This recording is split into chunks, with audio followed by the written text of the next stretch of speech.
Chapter 1. Crime Pays. Jonathan Wild was the 18th century's most famous criminal. He was born in Staffordshire, in the north of England, in 1682, and when he was 15, his father sent him to work for a buckle-maker in Birmingham. He worked there for 7 years, and then moved to Wolverhampton, where he married and set up a business on his own. He and his wife had a son, and for 2 years they seemed to live fairly happily together. Wild, however, found his life in Wolverhampton too boring, and he decided to move to London, leaving his wife and son behind. Things did not go well for him in the big city, however, and he soon fell into debt. As he was unable to pay his debts, he was arrested and sent to prison. He remained a prisoner for more than 4 years. Later, when he wrote about his criminal life, he said that it was the experience of mixing with criminals in Wood Street prison that made him choose crime as a career. While he was in prison, Wild made many friends among the other prisoners, and formed a relationship with a woman called Mary Milliner. When they were released from prison, Wild and Milliner lived together as husband and wife, and they used her money, or their money from illegal practices, to open a tavern in Cock Alley. It played an important part in Wild's criminal career, and became a legendary place in the history of crime. The usual customers of the tavern were criminals, and they soon found that Wild was a sympathetic and interested listener. They told him about the robberies they had recently committed, and they revealed their plans for future crimes. This gave Wild enormous power over them. If Wild told the authorities about the crimes, they might arrest them. Instead of doing this, however, Wild helped the criminals by hiding stolen property in his house and selling it for them. It was not difficult for Wild to sell the stolen articles, because at the time it was not a crime to receive or sell stolen property. Parliament soon changed the law, however, and a new crime of receiving stolen property came into existence. The punishment for this offence was transportation for 15 years. Wild was determined to continue his profitable business with the criminals, but the new law worried him.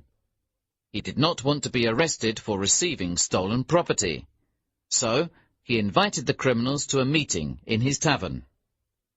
"I can't take the goods you steal anymore," he explained. "It's too dangerous. But I have a suggestion that will make us all rich." The criminals were very excited. "You won't make much money if you try to sell the goods to other receivers of stolen property. Bring everything to me," he continued, "and I'll arrange to return all the goods to their owners in exchange for some money." The criminals were pleased with Wild's plan, and they decided to do as he suggested. Wild found several places around London to keep the stolen goods that the criminals gave him. The new plan worked very well. When a criminal came to him with an item that he had stolen, Wild went to the person who had been robbed. He explained that he had a friend, an honest trader, who had bought the item and wanted to return it because he guessed that it had been stolen. Wild suggested that the owner should pay the honest trader a fee for the goods. Many people were so pleased to have the chance of getting their property back that they willingly paid half the value of the property as the fee to Wild's trader friend. This fee, of course, was then divided between Wild and the criminal. Wild did not receive any money directly from the owners of the stolen property, who only paid the fee to his non-existent trader. There was no law against this type of business, and for a considerable time Wild was very successful and became very rich. He even opened an office where people who had been robbed could come and ask his help in getting their property back. Wild charged everyone who came to the office a small fee for his advice.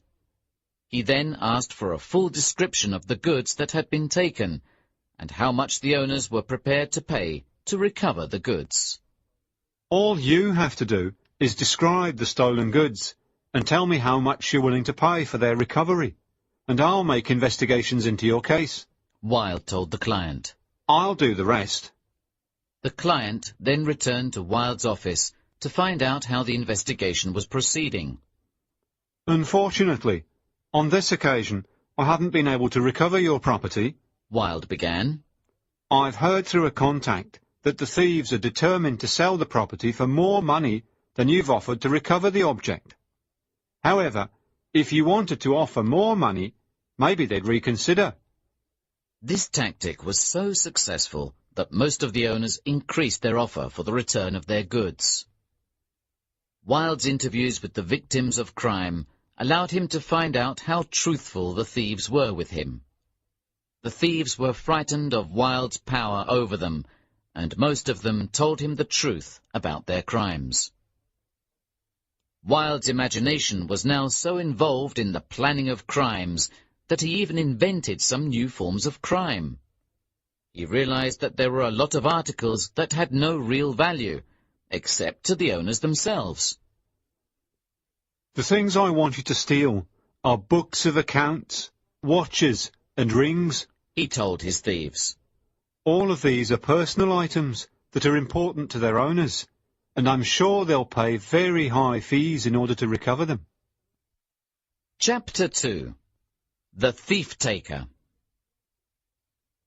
Wilde's reputation with the thieves was by now firmly established. Nearly all of them were afraid of him, and so they obeyed him. He always paid them what he had promised, and they knew that he would always help them if they were arrested. There were some thieves, however, who resented his power in the criminal world, and they refused to work for him. In these cases, he used to send for the thief concerned with a message guaranteeing the thief's safety. He then tried to persuade the thief to change his attitude and to work for him. If the man refused, he ended the interview with a sinister threat. Remember what I told you. You can come here perfectly safely and leave here perfectly safely, and I'll keep my promise. But the next time you see me, you'll see your worst enemy.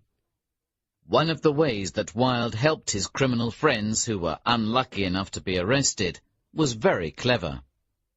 He visited them in prison and suggested that they could escape punishment if they offered evidence. A criminal who told the court about more important crimes committed by other people could be given his freedom as a reward for helping the justice system. The evidence that Wilde gave his friends always concerned criminals who had refused to work for him. He also helped his colleagues when they went to prison by making sure that witnesses against them did not appear in court on the day of the trial. He did this by threatening the witnesses so that they were too frightened to come to court. If there were no witnesses against the criminals, the judge had to let them go, because there was no evidence. Jonathan Wilde was often asked how it was possible for him to recover so much stolen property if he was not really working with the thieves themselves. His reply to this question was always the same. I know many thieves, and when I hear about a particular crime, I make inquiries about it. I leave a message for the criminals, telling them that they'll receive the reward if they leave the goods in a certain place. I also promise them that no questions about the crime will be asked. I don't commit a crime myself, because I don't talk to the thieves personally, and I don't receive the stolen property myself. Wilde was a very dangerous enemy to the criminals who refused to work for him, as the following story shows. One evening in March 1716, a young gentleman called Knapp and his mother were walking back from the opera together. They were attacked by 5 men. His mother shouted out for help. Help! But one of the 5 men shot her dead. An account of the terrible murder appeared in the newspapers, and a substantial reward was offered for the discovery of the murderer. Wilde read the descriptions of the men in the paper, and when he recognized who they were, he decided to find them and give them up to the authorities. He hoped to be rewarded as a thief-catcher. Wilde heard that some of the gang were drinking in a tavern. He went there with his servant, Abraham, and found one of the gang members, and took him to prison. Wilde then heard that another enemy, a man called Ayres, was at a tavern in Smithfield. Once again, Wilde and Abraham went to get him. The man who had been described as Ayres was really Thomas Thurland, a member of the gang that had killed Nap's mother. Thurland had 2 pistols, but as he was surprised by the appearance of Abraham and Wilde, he had no chance to use them. They took Thurland into custody as well, along with another member of the gang, a certain Edward Darvell, who was captured the following night.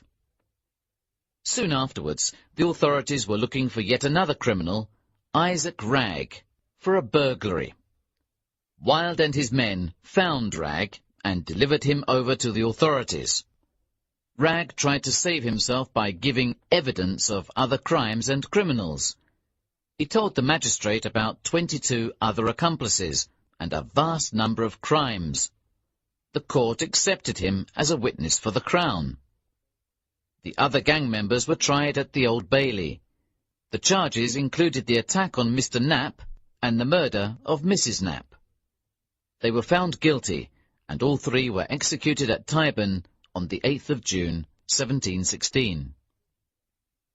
Wilde, however, was still determined to find the remaining member of the gang, Timothy Dunn. Dunn was hiding with his wife at home, but he became bored and decided to send her to ask Jonathan Wilde if he was now safe from the authorities.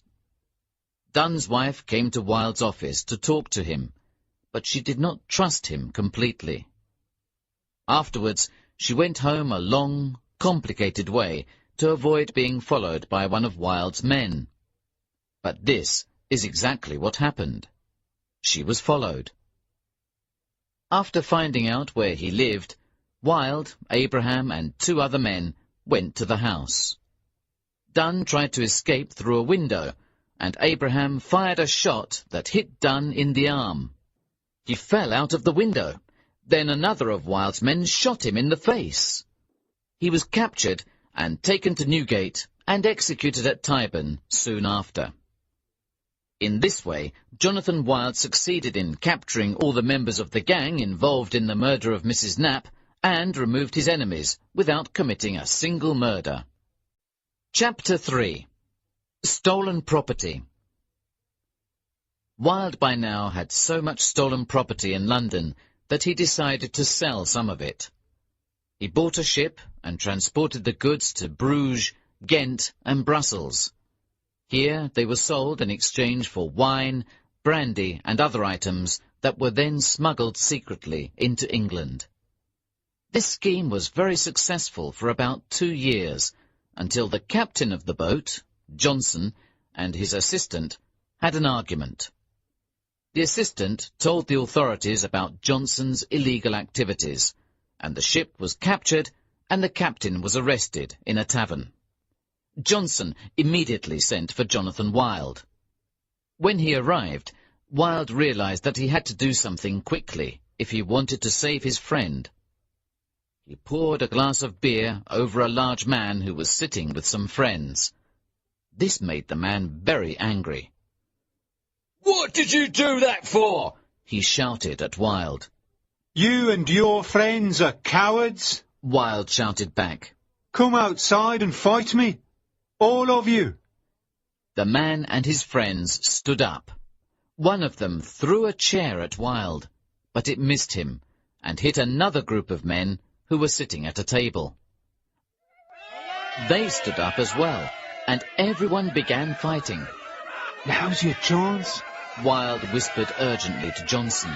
"Get out now." Johnson took Wilde's advice and ran out of the tavern as fast as he could. The officers reacted too slowly. They saw their prisoner escape, but they could not do anything about it.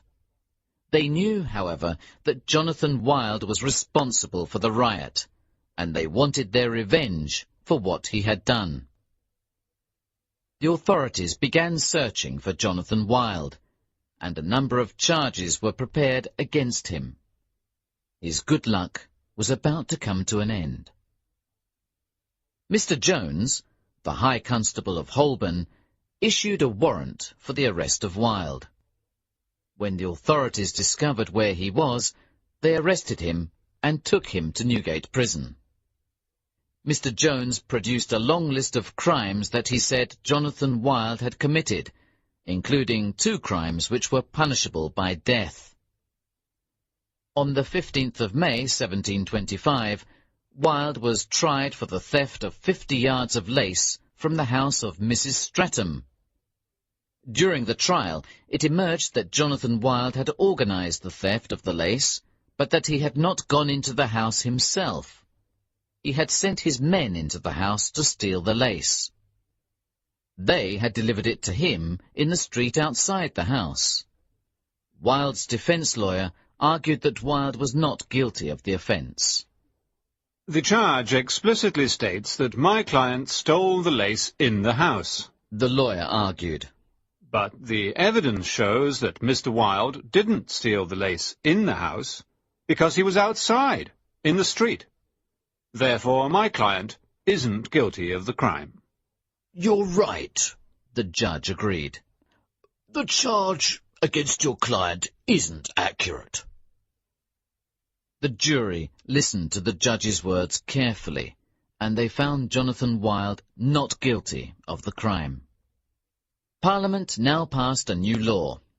The new law said that if people had secret dealings with criminals and took money for recovering stolen property from their criminal contacts, they should be treated as if they had committed the crimes themselves. The second charge brought against Jonathan Wild was based on this new law. It concerned the same crime as before, the theft of the lace from Mrs. Streatham. She gave evidence that after the lace was stolen, she went to Wild's office to ask for his help in recovering it. He told her that he would investigate the crime for her. She said that she would be prepared to pay 25 guineas for the recovery of her property. Shortly afterwards, Jonathan Wild was arrested and imprisoned in Newgate. Mrs. Streatham said that Wild wrote to her from prison, "Bring me 10 guineas, and your property will be returned to you," he wrote. She went to the prison to see Wild and found another man with him.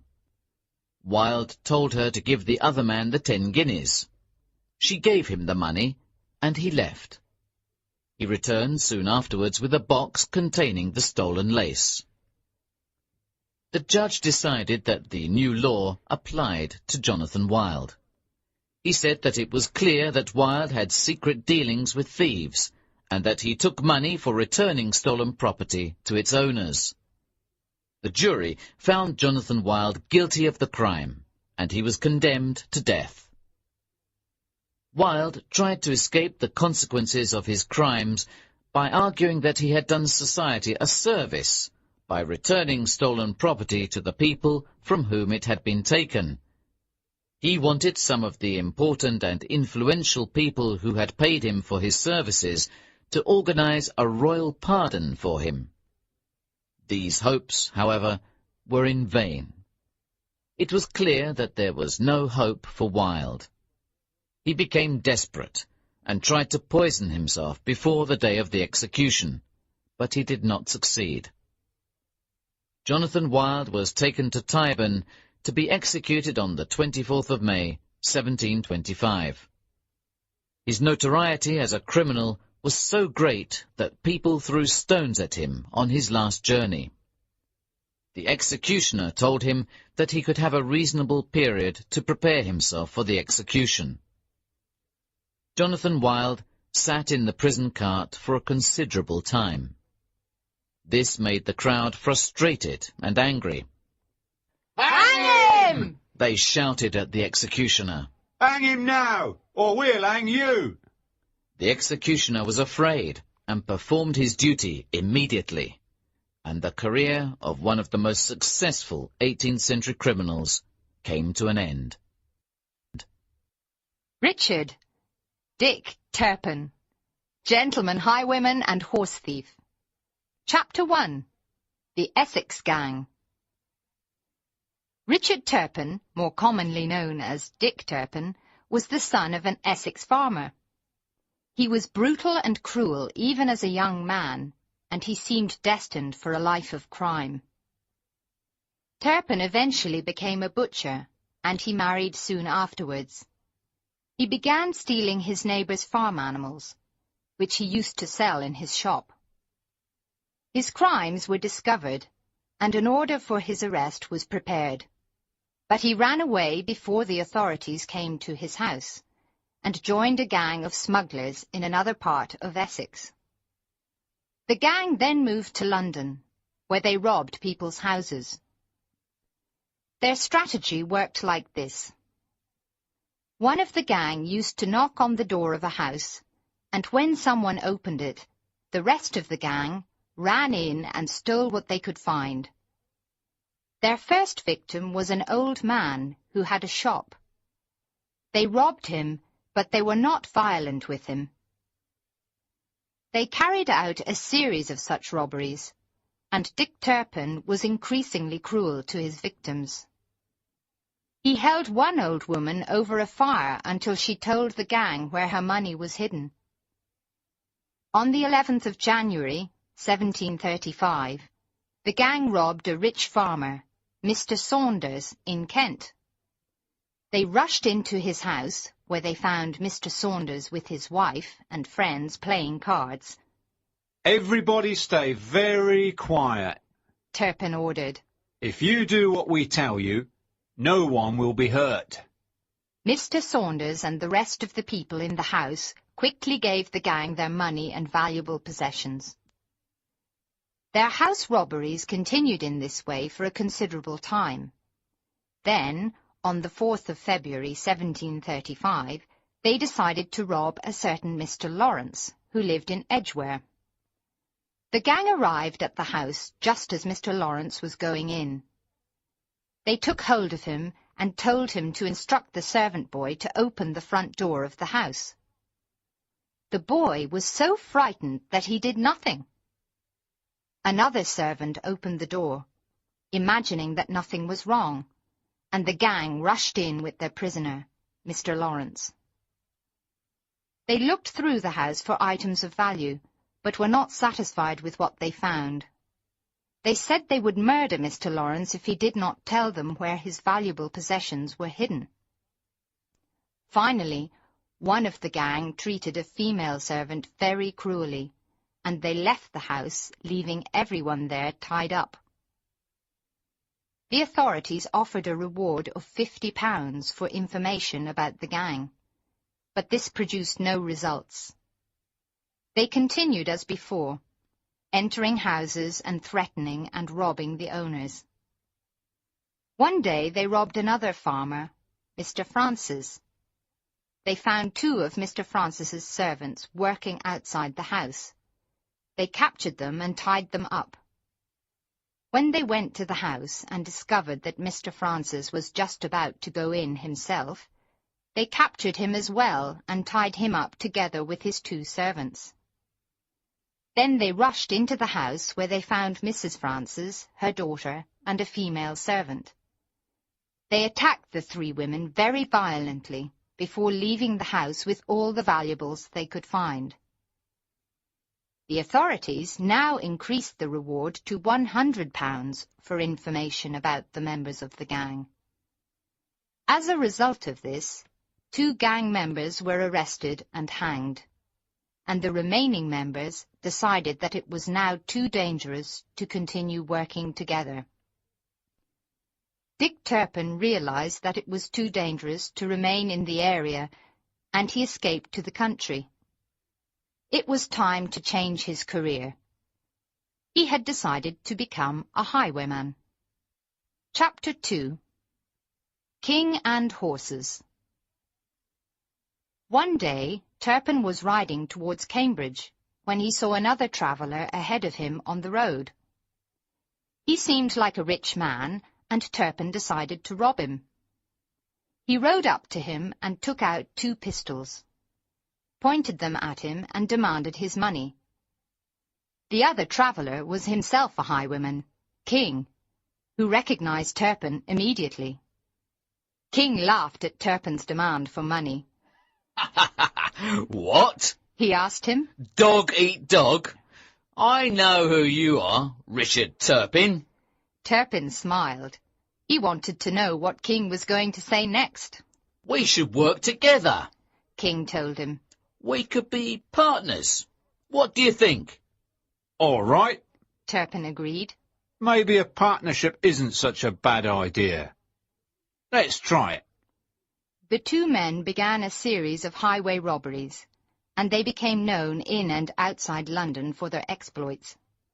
On one occasion, they robbed a gentleman on the road and then allowed him to buy back the watch they had just taken. Turpin was also known to be a gentleman to the ladies he and King robbed, and if they were young and beautiful, he complimented them on their beauty when he took their possessions, saying, It's a pity to take things from such beautiful ladies. King and Turpin made a hiding place for themselves in Epping Forest, where they could sleep and keep their horses. One day, disaster struck for Turpin.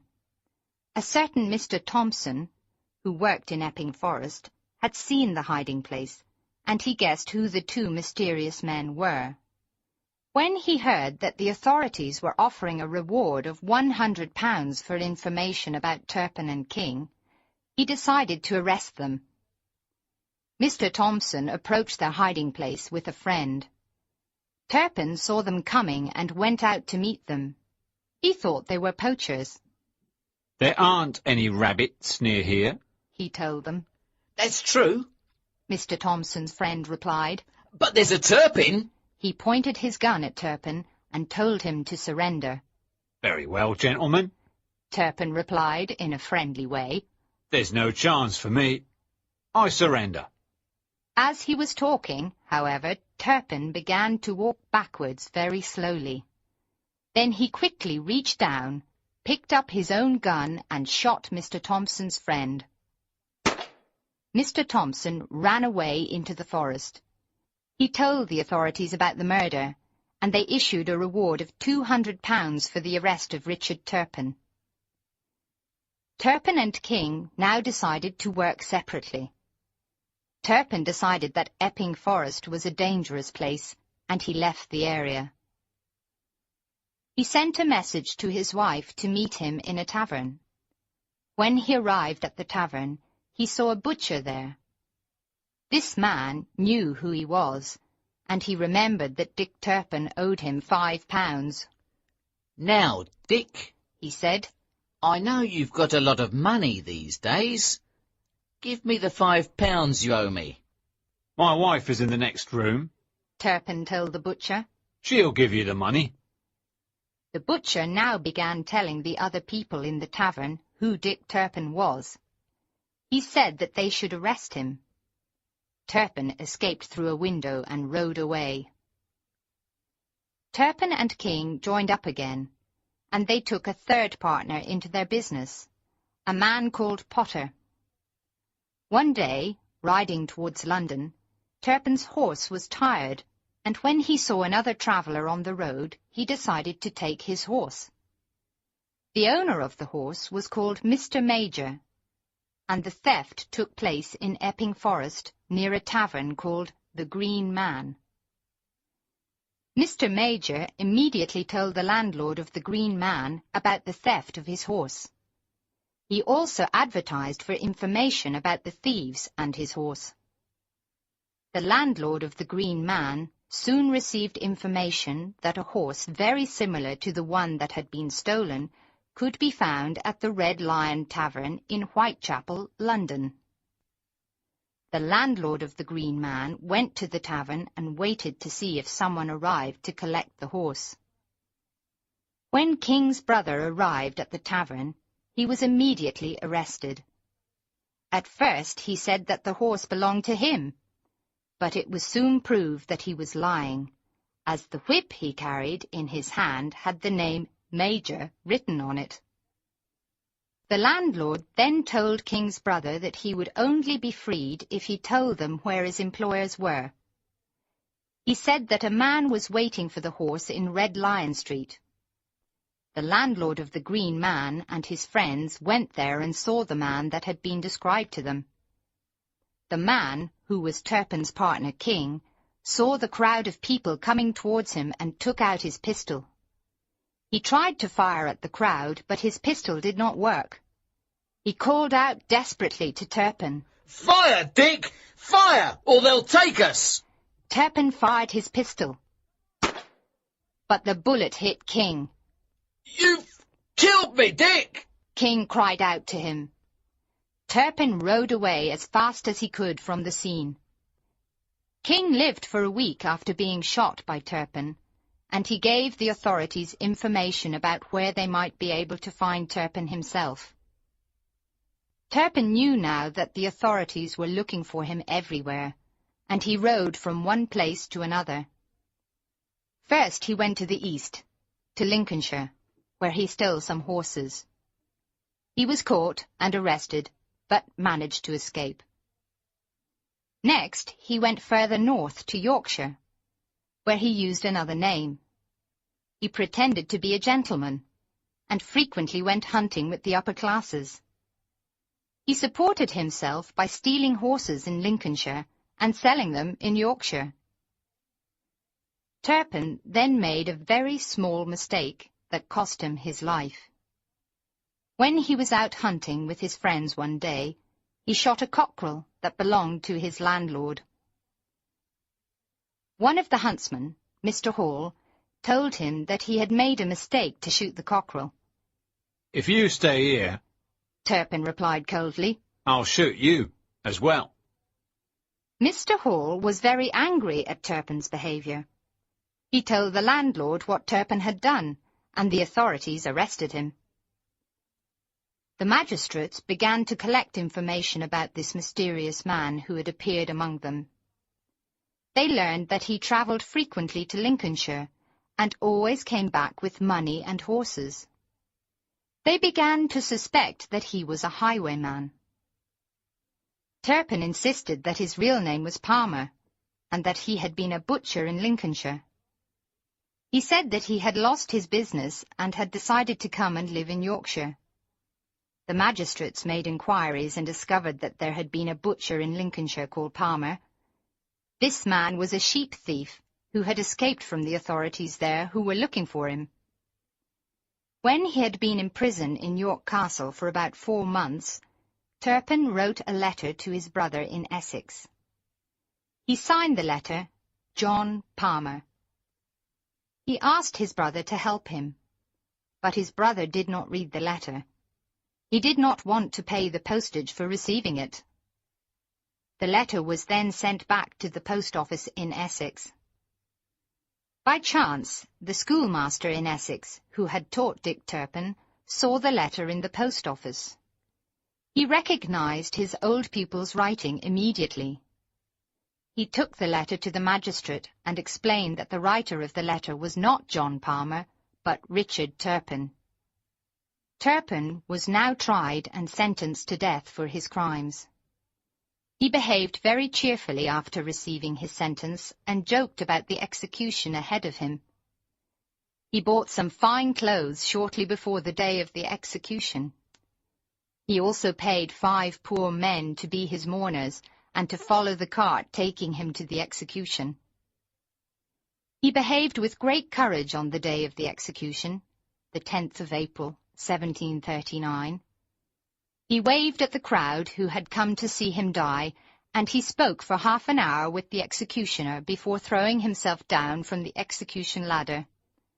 The career of the famous highwayman had come to an end at last.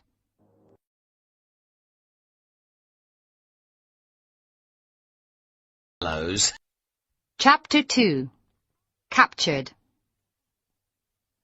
The pirates' next problem was where to go.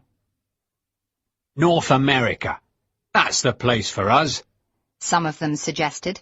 We'll be safe there, and we can find all the things we want.